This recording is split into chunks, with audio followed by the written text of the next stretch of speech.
psychic medium, intuitive counselor, energy worker, and mom to two beautiful kids. I am here to help people heal and to create the life that they were truly meant to have, as well as to connect them to their guides, angels, and loved ones on the other side, and also reassure us all that life goes on after we die. Very first video. Thank you for joining me. Welcome. And if you happen to have found me, you're likely intuitive yourself, as other psychics are often drawn to this work. I'm a social worker also by trade, and so I'm just really excited to be here, and I will be using a variety of oracle cards to give weekly readings and partner with some other friends of mine. I have had a lot of support to get to this point, and I'm really grateful and am excited to give back. If you like this video, please like and subscribe to my channel, and stay tuned. Thanks so much for watching. Hey, good afternoon. This is Sarah with Psychic Readings by Sarah, and I'm really excited to introduce to you a really special guest who's going to give you a card reading today, and it happens to be my mom.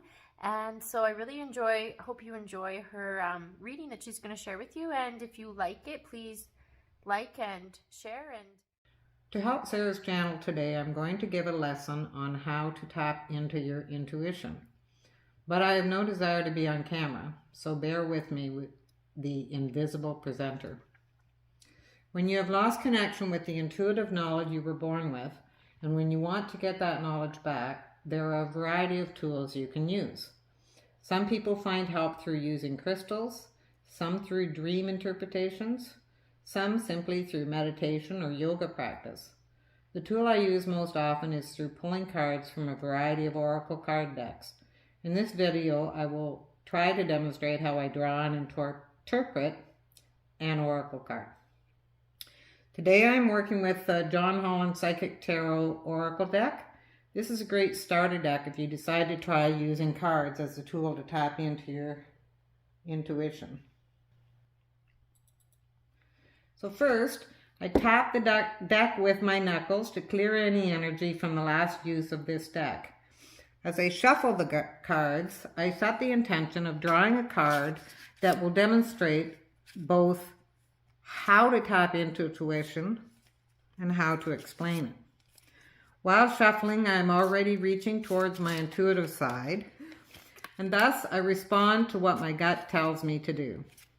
Sometimes it tells me to stop and take a card from the top, like Sarah demonstrated a few weeks ago. Sometimes I feel the urge to cut the deck into, for example, 3 piles, then stack those piles according to how I feel I should, then take a top card. Sometimes, like right now, I get the feeling I should spread the cards, close my eyes, roam my hand over the cards until one calls to me.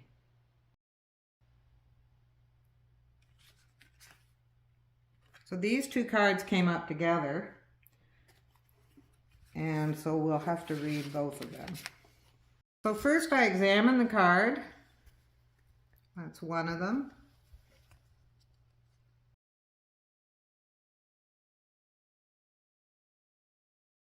And this is the other.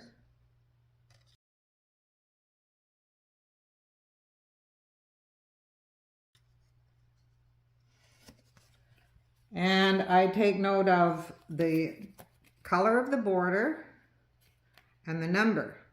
So in this case, the main card is the one that came out first with the other one stuck to it, and it's a number 6, and it's got a black border, and it's called Harmony. On the other one, if you take the 1 and the 5 and add them together, you also get a 6, and it's also got a black border, and it's called Temptation. The black border in the Holland deck signifies the major arcana, and we won't go too much into that, but it's mainly about, it represents main themes and current spiritual lessons. The first card, oops, I already did that. In numerology, the number 6 represents, among other things, harmony, appreciation, and responsibility. The number being on both cards tells me to tap into intuition. I need to be in harmony with the universe, appreciate my intuitive talent, and take responsibility for listening to and acting on my intuition. Looking at the harmony image, the people appear indigenous in their clothing and hairstyles, and the leaves remind me of the natural world, and thus I think of how indigenous cultures are often more in tune with nature and the universe than the Western culture I was raised in is. The card is telling me to tap into my intuition, I need to come into harmony with nature and the universe before I seek out the answer that is in my gut, where my intuition resides. Doing a meditation is one way to find that harmony.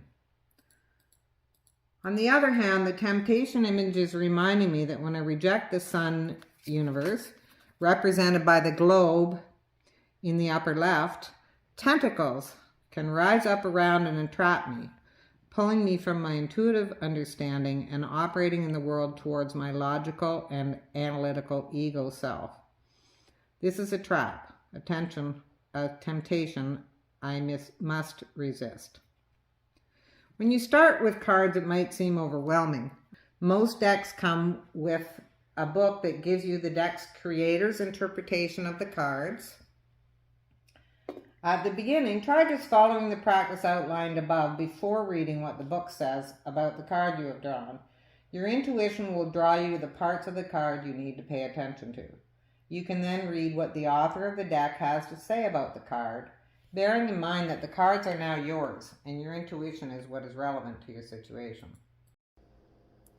Finally, I was nervous about tackling this, so when I finished, I drew a card from the Celtic Goddess deck. While shuffling this deck, I asked, what message do I need to hear today? The answer practically shouts, go for it. The card, number 19, Andraste, Goddess of Victory. 19 reduces to a 1, signifying a new beginning. So between the number and the title of this card, again my intuition is telling me to go forward with this video and get out of my ego fear of the new. I hope you found this lesson useful. If so, please like, share, and subscribe so Sarah can continue to grow her channel.